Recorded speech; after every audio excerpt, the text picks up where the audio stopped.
My name is Kirby Richman. I'm director of a ministry called Master Clubs in Milford, Ohio, based out of First Baptist Church in Milford, connected with Bearing Precious Seeds. Some of you have heard that. And many of you probably have had Dr. Keene as a professor before, and he was our former pastor back there now. We're glad to have him back there. But it's getting close to lunchtime, so I thought I'd bring, I've been trying to do better at exercise, and crunches are my favorite thing. In fact, I have a few to give away. This is the only kind of crunch really I do a whole lot of. Okay, there you go. Right back there. This guy over here looks like he might need. There we go. Okay, and here I really get in trouble. My wife will start throwing out kisses. I'll tell her, hey, I gave a college girl a kiss while I was gone, and I'd get in trouble for that one. But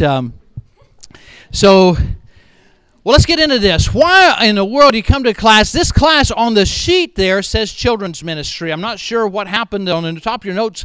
It says Junior Church 101, but really that's what we're going to be talking about. But really a lot of it applies to about any aspect of children's ministry, and whether it be bus ministry, Sunday school, junior church, whatever it might be. So I think you'll find that it'll apply about anywhere. But the idea behind it is to teach you how to put together a junior church program. With our ministry, I get an opportunity to go to various churches. I was thinking recently, I was looking over an atlas. I've done trainings like this now in 30 states and 5 foreign countries. So I've been in many churches, not sure exactly how many different churches I've been in. And many times when I'm there to do training, I wind up staying for a junior church. And many times I've seen some fantastic programs, and sometimes I've seen some programs that needed a lot of help. And so that was the purpose of me being there, was to try to help them.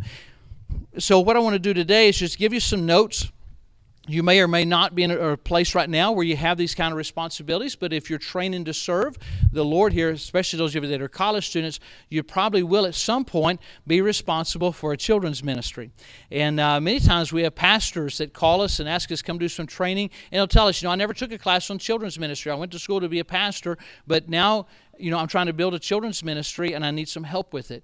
And so just want to give you some basic ideas how to put a program together. This workshop, normally I spend about 45 minutes on it. We don't have that much time today, so some things we'll just kind of skip over. I'll trust that you can read, and I hate going to a class where they just read the notes to me the whole time. So I'll just skim over some things. Some things we'll stop and park a little while and look at some things about it. But you can see there right in the middle the purpose of Children's Church. If I happen to skip over one of the blanks on the last page of the notes, you'll see all of the blanks are listed back there, so you can fill in those if I happen to skip over something. But let's look at this. The purpose of Children's Church, threefold purpose. Number one is evangelism. Remember this, evangelism is the gospel is presented clearly and in its true simplicity. Clearly. Now, understand this. Someday, you may be in a position of laying out and maybe doing some planning for your children's ministry, and you're going to need to make the decision, what is going to be our focus? What are we trying to do? What is the purpose of what we're doing on Sunday morning versus what we do on Sunday night, or what we do on Wednesday night, or maybe you have something else going on another time of the week? And at our church several years ago, we just determined that Sunday morning was going to be evangelism. Sunday night was family night. Our midweek service is on Thursday night. Thursday night is discipleship. But you're going to have to determine, what is the purpose of what we're trying to do. Probably most places, Sunday morning isn't the best time for discipleship, because that's when you're going to have most of your visitors, okay? So that's why I would say on here, as you're planning out junior church, make evangelism very important. And it doesn't mean that all we do is preach salvation every Sunday morning, but we do want to make sure that whatever we're teaching, that the gospel is presented clearly through that. So I want to encourage you in that area. So evangelism, and then training. Training, again, not just discipleship kind of training, but look at the first thing there, preparing them for big church. It is my responsibility, so whenever 6th graders go over to sit in big church as a 7th grader, that when they get over there, they know how to sit up straight. They know that we don't leave. We don't come and go to the bathroom and get a drink. We don't do all that. This is what you need to do when you go to big church. So we're trying to help them with that. Now, we can have fun with them. We're going to do a little bit more sillier things than pastor might do in big church, okay? We're going to have a good time, but at the same time, we're going to kind of balance that out. So let's look at some of these other things. Teaching them how to use their Bible. So we might have some sword drills or some other games to help them to learn to use their Bible. Teaching them some obedience, some self-discipline, and so you can look over some of those other things. And then worship, I think that would be obvious. But I should say it should be obvious. If you go to the bookstore and you ask them, hey, you have some material on junior church, and you pick it up, and maybe it's a 13-week series like to go along with Sunday school or whatever, you're going to find that it will be, if they're suggesting a 1-hour program, most of that junk is going to have about 45 minutes of games and about a 5-minute Bible lesson. Folks, I want you to think about this. Those of you in our last session, I don't mean to be redundant, but I want you to think about it in the course of a week.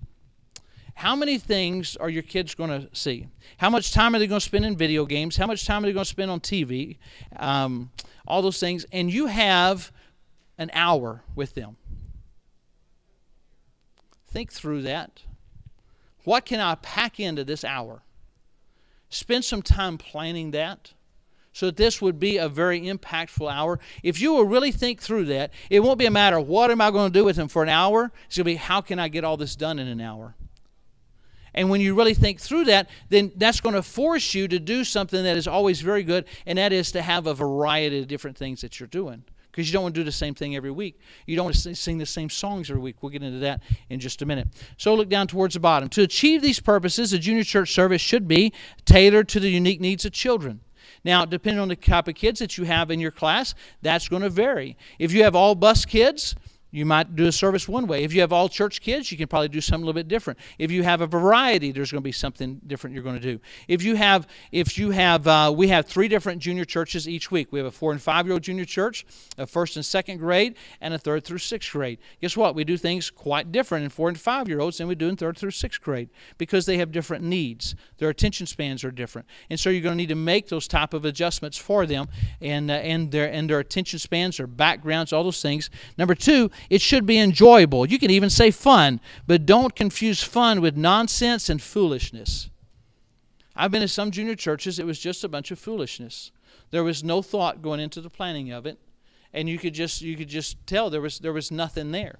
And because there was just so much nonsense going into it, leading all the way up to the teaching time, it's really difficult then to get their attention, to get them settled down, to listen and to teach when they've been doing nothing but playing games for 30 minutes. Leading up to it.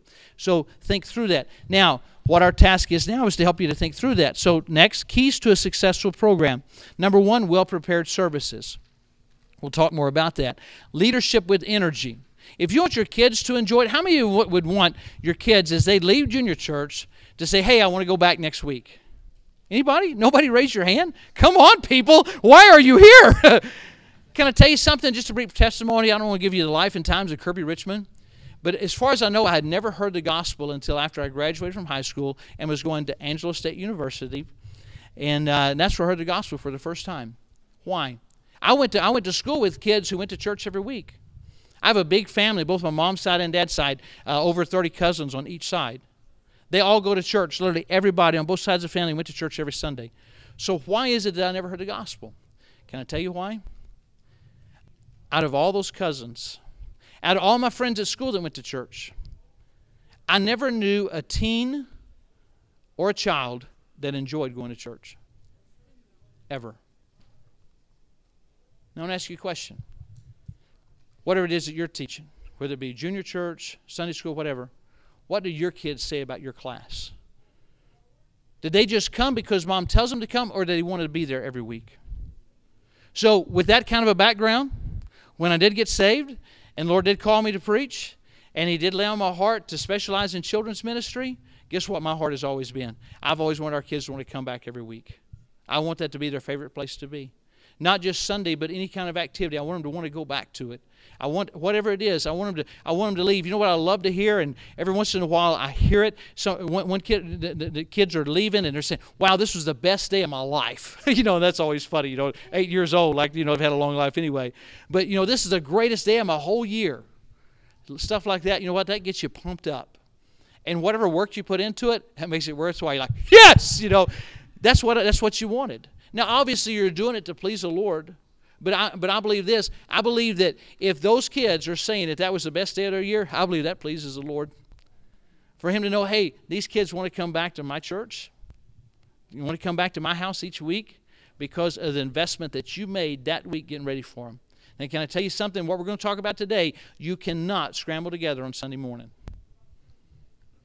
Okay? In a lot of junior churches, that's about what happens. Okay? People meet in there, okay, well, today once you do the songs and you teach, and I'll do this, and I'll play a little game with them. And let's see here. Let's see. Last week we talked about Joseph. Okay, we'll talk about Noah this week. Those kind of things. What are we going to sing this week? Oh, let me look.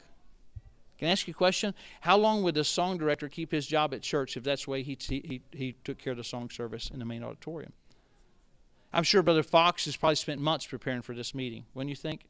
He's probably thought through, what songs am I going to teach? I don't want to teach the same songs every day. If he stood up tonight, it comes time for the service start at 7 o'clock. Dr. Sexton goes up and welcomes everybody. He says, Brother Fox, come on up and lead us in a song. And Brother Fox stands up to the pulpit and says, hey, kids, what do you want to sing today? But how often does that take place in junior church? And then if you do that, what are the kids going to say? Father Abraham? Come on, people. There are so many songs that we can teach kids. We're gonna sing one here in just a little bit. One that probably none of you know. I very seldom meet anybody that knows this song. Some great truths in it. A friend of mine recently put together and I wish he would publish it. He's just afraid there'd be some kind of copyright problem. But he put together a whole book here of songs where he's gone through and actually he's put them in alphabetical order, and then he puts on here what type. By meaning, is this an action song or a calming song or a scripture song or whatever?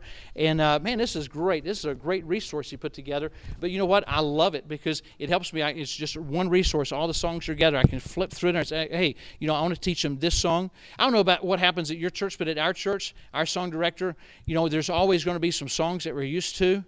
And then he's going to throw a new song at us. And maybe we might have the choir sing it to start with and then have us all stand up and sing it. We might sing through it twice. Why can't you do that in junior church? There's nothing to keep you from it if you'll plan through it and if you'll think about it. And your kids will appreciate it because they don't want to sing the same song every week. Think through how many kids, if you think through, and I know right now you can't think through 52 weeks, but just in an instant like that, when you think about it, would you think, how many songs did our kids learn this last year in junior church? How many different ones? And probably, for most junior churches, could probably put it on a list with 20 bullet points. Because there's just certain songs that and you just like to go back and sing that. Maybe you're not good at singing. Well, if you're not good at singing, find somebody else to come in. Go to the choir director and say, hey, choir director, would you help me out? I need somebody to help with junior church. This is what his answer is going to be. Well, I need them in the choir. Help him understand this. Choir director, these children are going to be your future choir singers. Do you want me to train them or do you want to train them? Trust me, our choir director doesn't want me teaching anybody to sing. You're going to find out here in just a little bit. So if you put it to them that way, oh, I see. And you may even have to adjust your schedule a little bit. Maybe you might start off with some game times at the beginning to allow those choir members to come down, and maybe they can sing in the choir and then come to your junior church. Whoa, coordination? You're kidding me. Well, we know we have to start off with singing. Everybody starts off with singing. No, you could probably do something different. It'd probably be all right. And wouldn't it be great if that helped your service? And get the games out of the way to start with, and then just go straight into music and then get into your preaching time. But don't go into preaching time without music. You say, well, why not? Why do we do that in church? Somebody raise your hand and tell me, why do we have music in church?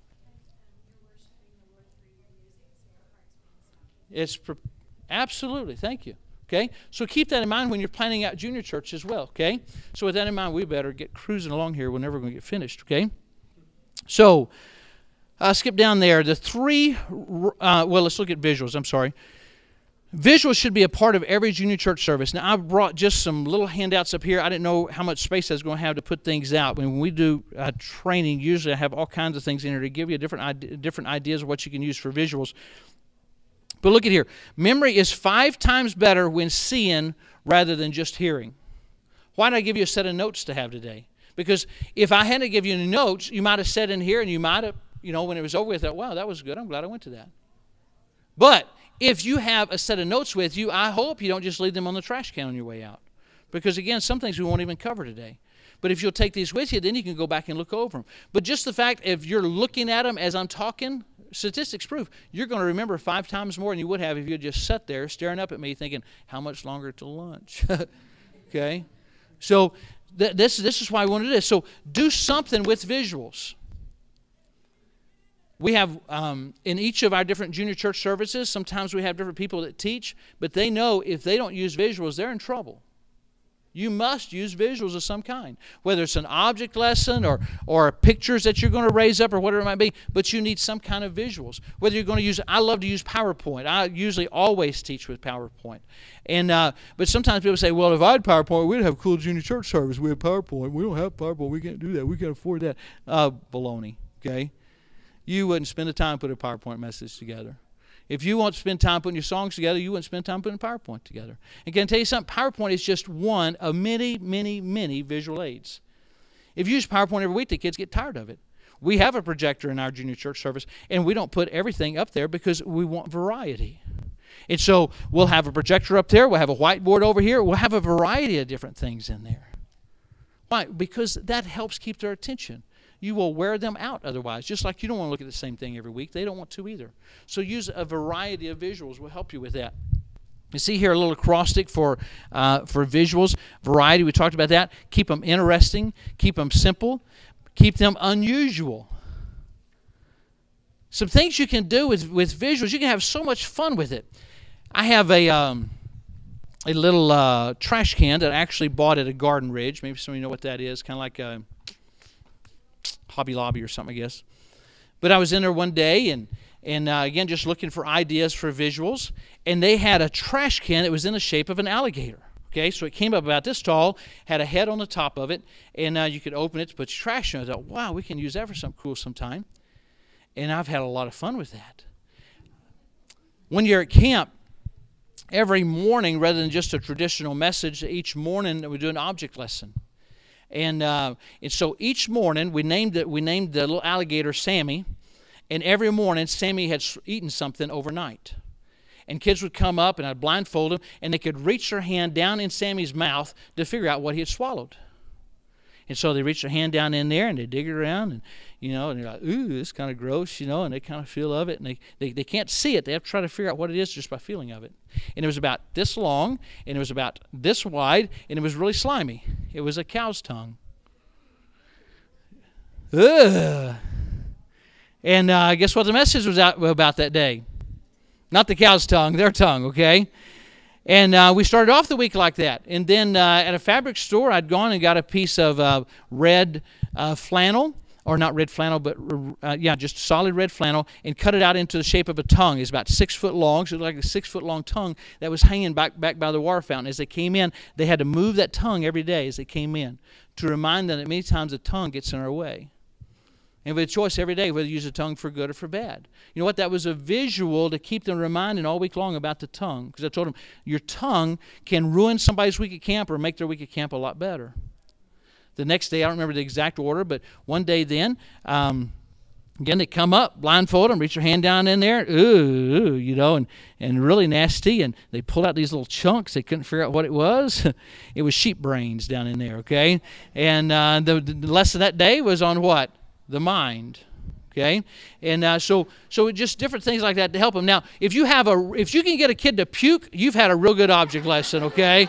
All right, that's like your number one goal. Get somebody to run out and puke. You've done well, okay? But that keeps it unusual. So those are some unusual things. But we had chicken feet down in there one day, and obviously we were talking about where our feet take us and just some different things. We had, I think they were pig eyeballs in there one day. And so just you can look around. If you go to a butcher's shop, you can find some unusual things, okay? Appropriate. I would not do that in our senior citizens class. It would not be appropriate, okay?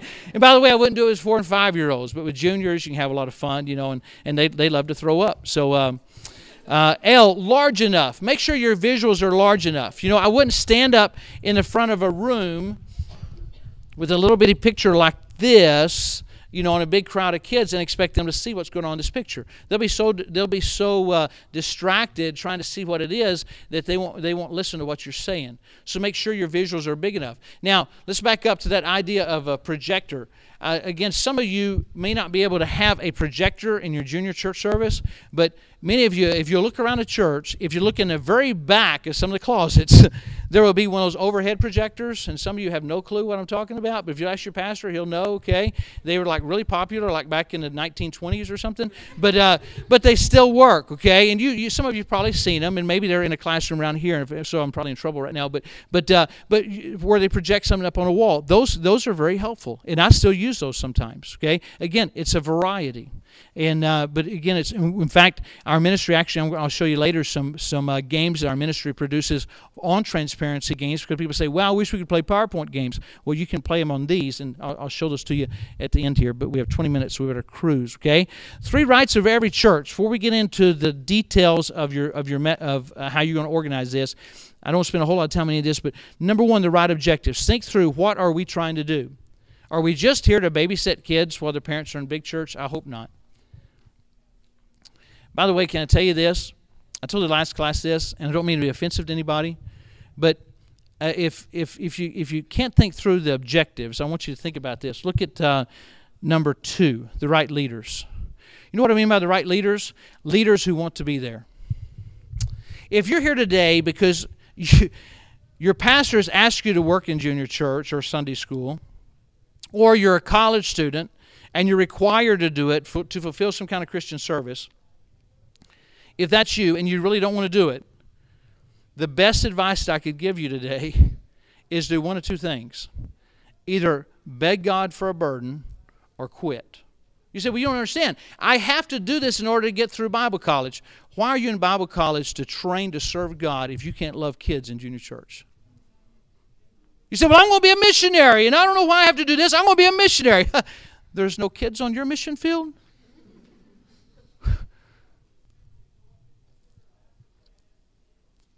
I would not want you teaching my child if you didn't want to be in there.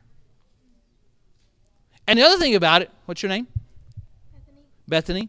If Bethany is down, and my kids are now 16 and 21, but when my son was 6 years old, and you were in there teaching his class, and you didn't want to be in there, and let's say, what's your name? Ethan. And Ethan, God is really working on his heart to teach that 6-year-old class. But he says, wait a minute, Bethany's doing it. Lord, I guess I'm not supposed to do it because Bethany's doing it. So think about it. Everybody's being cheated here. Zach's being cheated because he didn't have the right teacher. You're being cheated because you're not where God wants you to be. You're just trying to do something because somebody asked you to do it. Okay? Maybe you're supposed to be in the singles class, and there's a fantastic teacher there that has lessons coming up that you really need, but you're not there because you feel guilty to be here. He's over there, but he knows this material, and he knows God wants him teaching here, but that place is already plugged, so he didn't think there's any place for him to serve. See, everybody's getting cheated here? Who's getting cheated most of all? God is. Because there's no way he can get glory out of this, because every man is trying to do that which is right in their own eyes. Now, if all of you go back and you quit your ministries, your pastor is going to hate me, okay? So don't blame me for that. But probably the best thing to do is to beg God for that burden. And I can't imagine anybody not having a burden for kids. Never underestimate the potential of a child. You ever thought about what are the kids in my class going to be doing in 10 years? What are they going to be doing in 20 years? I think often, and I tell the kids this, and they get grossed out about it. I say, guys, those girls over there that you think are really gross, it's a good possibility that some of you over here are going to marry some of them over there. Like, oh, no! But it's pretty possible. My son is 16, and he has a female friend right now that they have known one another since they were 3 years old. And my wife always thought they would be a cute little couple one day. But when she would say something about it, he would get mad at her. And now he tries to work out ways to get to go see her. You just never know. You ever thought about this? You might be teaching the next pastor of your church. You might be teaching the next pastor's wife. Don't just let your goal be for them to be back next week. But Lord, what are you going to do with him? Lord, what are you going to do with Emily? Lord, I pray for Emily, and I know nothing about your background, obviously, so if I hit a nerve, I'm sorry, okay? But Lord, I pray for Emily. I know the family that she's in. I know her situations at home. And Lord, I have 1 hour with her each week to try to be an influence for you in her life. And Lord, help me to be, as one of the pastors said last night, a window to you. Help me to be that instrument to try to help her. Lord, as I pray for Brooke, Lord, I don't know what you will do with Brooke one day. But Lord, today, I pray you'd help her to love you. Lord, I pray that you'd help her to have a desire to serve you. I pray she'd read her Bible. Lord, I pray that she would do just what I'm asking her to do. If she could just read a chapter every day, Lord, that'd be a wonderful thing for her. And Lord, I pray that her parents would get saved one day. You know, somebody challenged me again because I didn't grow up in what we refer to as a Christian home. I grew up in a wonderful home, but not what we refer to as a Christian home. My dad was lost. And I can remember when somebody challenged me to start praying for my dad that he would get saved. I didn't think there would ever be a chance because as I tried to witness to him, he would get mad. The day that I told him that I'd surrendered to go in the ministry, he told me, he said, well, never tell anybody you're my son if you do this. It was pretty cold for several years, but God began to change his heart.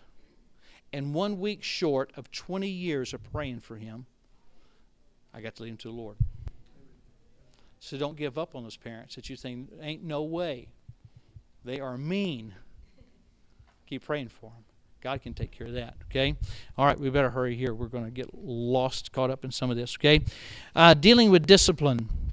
Do a whole class on. In fact, I did a whole class on this last year, so can't spend a whole lot of time here, but just want to skim over some of these. The purpose of discipline is not to punish the child.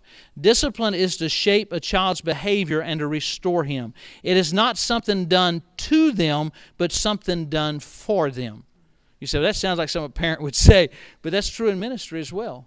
You know, as you have proper discipline in your classroom, and by disciplining, obviously I'm not talking about spanking them, we're talking about kids at your church, okay? But when you have proper discipline and you have rules in place, you are helping them, you're not hurting them. Write this down. We always praise publicly and rebuke privately. Whatever it is, junior church, Sunday school, whatever, just like you don't want to be called out publicly, don't call somebody else out publicly.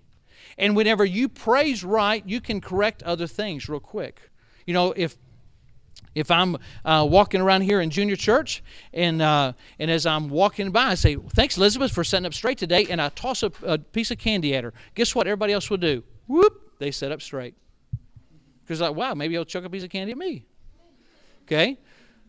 So just some little positive things that keep you from just having a nag at kids.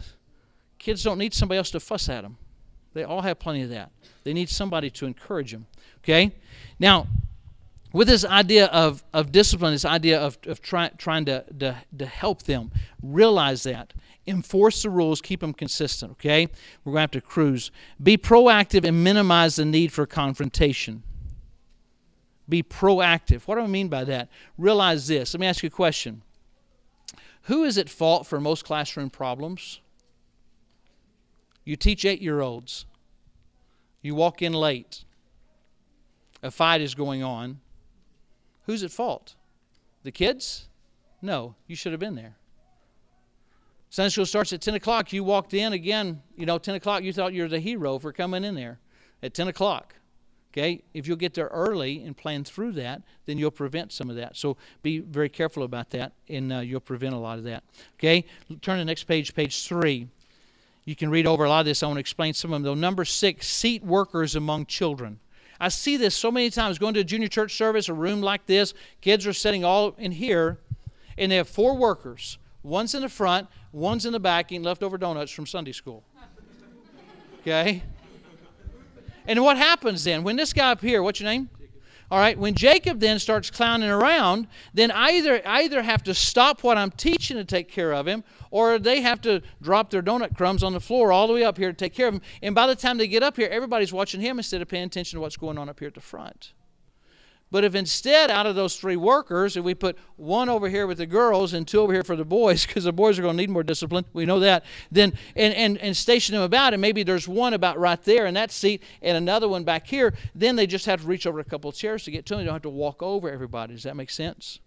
And so sometimes, like for big days, we will on purpose put a certain color of chair where we want leaders to sit. We have some of the ugliest red chairs. I don't know where they ever came from, but they work really good for these specific days. And so we will put a red chair. We'd put a red chair about right there, and we'd put another one back here. And so we tell the kids, don't sit in the red chairs. They're for leaders. And then the leaders don't have to ask the kids to move around. And so just designate a spot. If you're in a place with pews, and put a sign in the pew, leader only sits here, something like that. So there's places for the leaders to go and sit, and it helps them to get to the kids, and again, keeps from causing a big public scene. And sometimes taking care of situations like that can be a bigger distraction than what the kids are doing to begin with. Number 7, plan your classroom arrangement. Think through the way the seats are setting. Think through even the temperature of the classroom. Can they see the visuals that are going to be up? We're going to play a game. Do I have enough room up here to play the game and still be safe? Depending on your object lesson, where is the fire extinguisher, just in case we need it, okay? You laugh, but we've needed one several times. But number 11, minimize restroom breaks. Can I tell you something you can do that'll just about stop kids from leaving to go to the bathroom? Is never establish a rule. Did you hear me? Never. What did I say? Never, ever establish a rule that you cannot go to the bathroom, because you will have some accidents take place, and you will have some parents really upset with you. But if you'll do this instead, hey, if you have to leave and go to the bathroom, okay, all you do is get up, go to the back of the classroom. A leader will take you down, escort you down to the bathroom. The leader will wait there at the door of the bathroom until you come out. But when you come back, you can't come back to your seat, Jacob. There's a row of chairs in the back. You will sit in the very back. That doesn't mean that you're in trouble, but because you had to leave, that disqualifies you from playing any of the games at the end, and you have no chance of winning any prizes. Now, you know what this is going to do? Especially with the girls. If Emily really, really, really has to go, she might get up and go, but there ain't no way Elizabeth is going to go with her, okay? You know, that's your problem. You didn't take care of this before you came to class, okay? What are we doing? Remember, we're training here. We're trying to train them not to leave the big service to go. Are you following me, class? Okay? And so if you will do that, that'll take care of that. So if they leave to go to the bathroom or get a drink, when they come back, they sit in the back. It doesn't mean they're in trouble. It just simply means that they're not going to be able to play the review game at the end or any of the prizes. And that'll take care of it, okay? Because she still wants to get her candy. And you know how sometimes you just have a whole epidemic breakout. You know, Emily's got to go, and all of a sudden the whole row of girls, woo, woo, woo, you know, they all go, okay? But when you set a rule like that and you reinforce it, you will train them to make sure. Emily, she might do that this week, but next week she's going to make sure she takes care of that before she comes in. Okay? So make sure you do some things like that. So simple rule. So let's look at a sample order of service. This is our order of service that we use each week for the 3rd through 6th grade service is what this one is from. So we start off our service, our big church starts at 10:05. So at 9:55, we start something going on. We're going to explain this in a little bit, what the fun opener is. And 10:05, we have a welcome action song. You can read through this. We're going to go over each of these segments in detail, or somewhat detail. Well, we only have 7 minutes left, so not a whole lot of detail in any of it. But I wrote out beside these, and you can go back and look at them, how much time is at each of them. Basically, what you will see is there are a lot of different segments, but they're all pretty short segments. Most of them are anywhere between 5 and 10 minutes. When you get to the lesson time, it'll say there that it's 25 minutes. Most of the time, a lot of books that you say now will say that you can only teach kids 1 minute per year of their life. So if they're 7-year-olds, you can only teach them 7 minutes. Now, I refuse to believe that. I think our kids are much more intelligent than that. But probably 2 minutes per year is probably about as long as you're going to keep their attention. So that means if you're teaching 11-year-olds, about a 22-minute lesson, maybe about as long as you can do. You say, well, you have 25 minutes there. Again, I'm talking about a lot of visuals, and it's not just somebody standing up there with nothing but a Bible. And I don't mean any respect to the Bible, but I'm talking about using a variety of visuals and keeping them involved and getting some interaction. You've got kids coming up there and things like that, so doing that. But again, this is for 3rd through the 6th grade. With our 4 and 5-year-old junior church, about 10 minutes as long as their actual lesson is. Now, they may have a couple different lessons at 10 minutes. They may do a couple of things like that. So you'll see here, if you look down through here, you'll see that we have a missionary story. The 10:15 time, we'll do a variety of things. One week we may have a missionary story. One week we may have a short puppet skit, an object lesson, some kind of little character development thing. We'll do something with the offering, and let's go ahead and skip on so we can do something else with that. Now, what I'm getting ready to tell you about junior church is kind of like almost like, how many of you have taken something like New Testament survey or Old Testament survey in Bible college, okay? And then you took that your freshman year, and then you went back and you took specific books after that, okay? So today is kind of a survey of it, okay? You say, how do I get more of that? I would encourage you, you see a sign right up here for something we do at our church called a Loving and Leading Conference. And those of you in college, this may not even be an option for you, but some of you are not in college, or maybe someday after you're out of college you can take care of it. Jacob, as everybody's leaving today, would you give everybody one of these postcards just as a reminder? And you can get on our website and learn more about this. But this is 3 days of training over similar to what we're doing right now. But instead of just having one workshop to choose from, we'll have 10 hours of workshops. Every hour you have somewhere between 6 to 8 classes to choose from. That goes on for 3 days. And there's a lot you can learn about the children's ministry in that. We'd love to see at our church for that. So let's begin to go over these really quickly. And we have 5 minutes, so obviously we're going to be really vague, and you can go back and read some of it then. At the very top, the fun opener. And this is a time that you can do. This is not really an official time. This is just something going on in there. And so somebody's up on the platform, and they're starting to play some kind of game with the kids. Some kids are still coming in and out, going to the bathroom and finding their seat and everything else. So it's not, hey, everybody sit down and listen, but there's something going on for those that are in there and are ready to get started. So something going to keep the kids going, and just keeping the kids from just running around being silly. And then music. Think through your music. And plan that out. We've already talked about that. But notice this, pace the song service. That means plan through it. Think through some different kinds of songs, action songs, some worship songs. Think through a variety. Jacob, if you come up and help me now, I want to sing one song with you. And if you'll go on Google and just type in this question, do you know about Jesus? You'll find this song there. But CEF prints this, and it's a fun song to sing. It goes to the tune of the baseball song. Let's try to, all of you stand up, let's sing it, okay? But notice this, just kind of a variety of the type of songs that you can use. Let's sing this. All right, ready? Do you know about Jesus? He can save you from sin. He died for sinners at Calvary. He is alive now to set people free, and someday you'll go to be with Him if He has saved you from sin. For it's wonderful to be sure He will come again. Now, how many of you have ever heard that song before? Anybody? A couple of you out of the whole group, okay? That is a fun song. Kids love it. They already know the tune, the baseball song. And then, man, there's a lot of great truths in there. And we won't sing. You can have a seat. We won't sing the next verse, but thank you, Jacob. Do you know about Jesus? He's my Savior and friend. Notice this. He never leaves me. He's always there, loving me, helping me, answering prayer. What a great truth to teach a kid. Now, I want to ask you a question. What is going to teach a kid more, this or Father Abraham? There's no comparison, is there? Okay, I want to teach them as much as I can while they're there. What's going to teach do more? I'm in right, out right, up right, down right, happy all the time. Number one, I think that's a lie. How many of you are happy all the time? All right, we're just going to sing a song and lie to kids first thing in the morning. Okay, all right.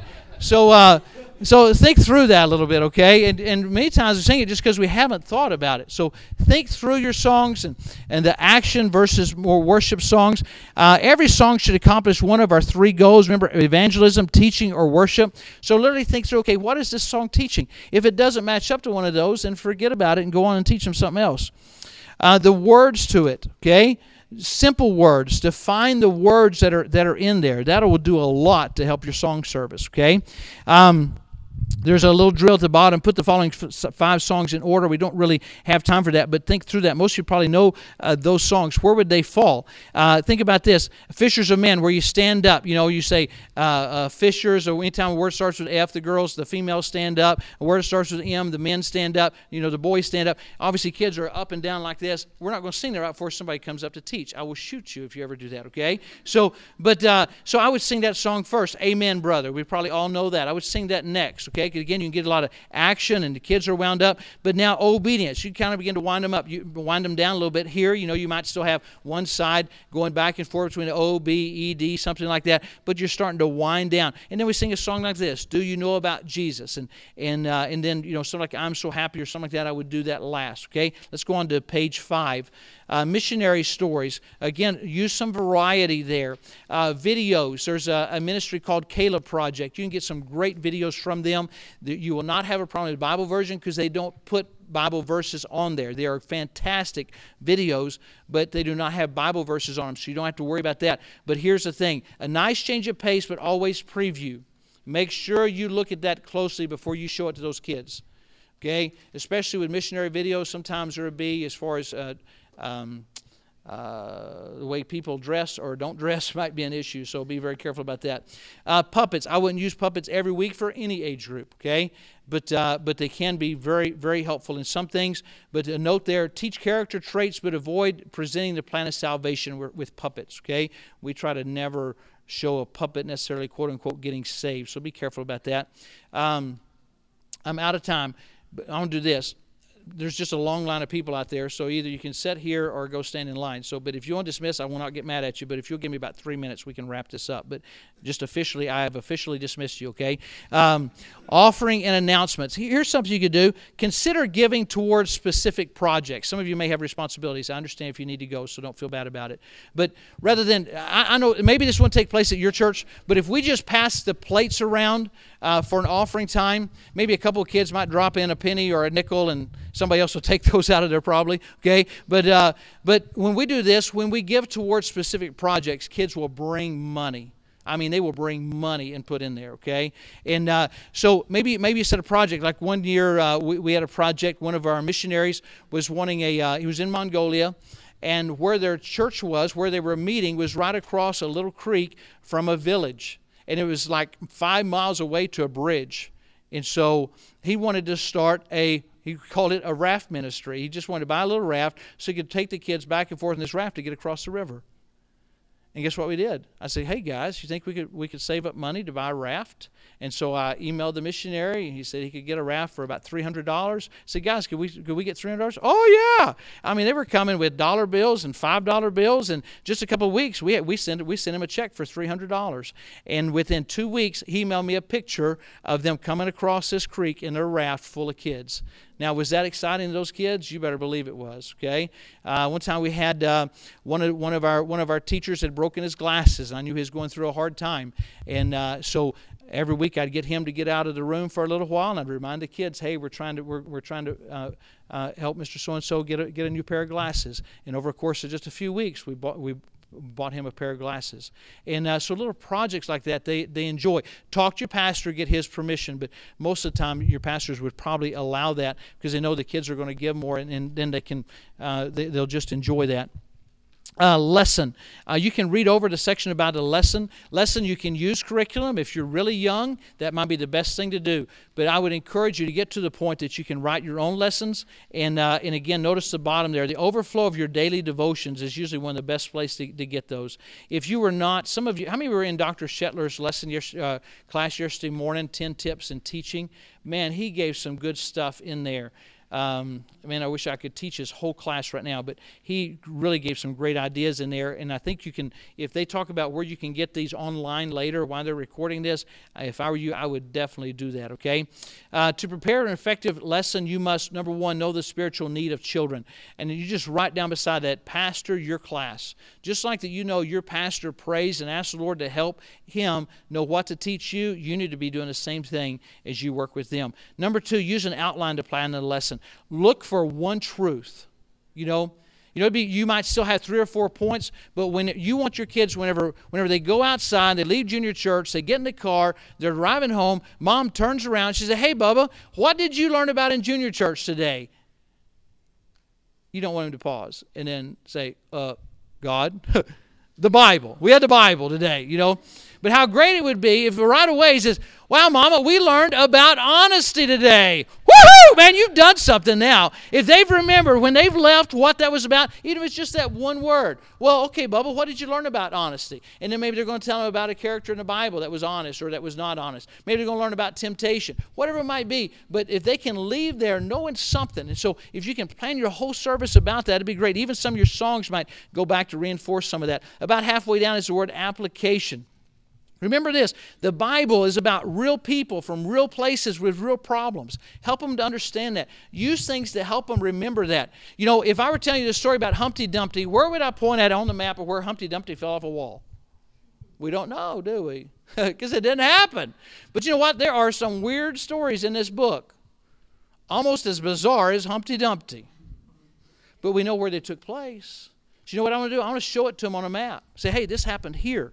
And this is how many miles, whenever they marched from here to here, this is how many miles it was. It would be like you walking from here down to the church, down to the, we're at the college now. It would be like from you walking down to the church. That's how far they marched. That's how far it would have been. That's how long this wall was. You know, just some different things to try to help them to get a grasp of what that was like. And we have a missions conference this year, and our focus, every year our missions conference is on a different continent. And this year our focus is in Australia.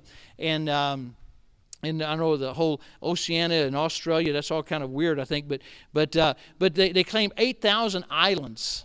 And so we're trying to think through all these different visuals we can do with 8,000. We want to have something with 8,000 ping pong balls in it and something else with 8,000 marbles. Just try to help the kids get an idea. Hey, 8,000 islands is a lot of islands.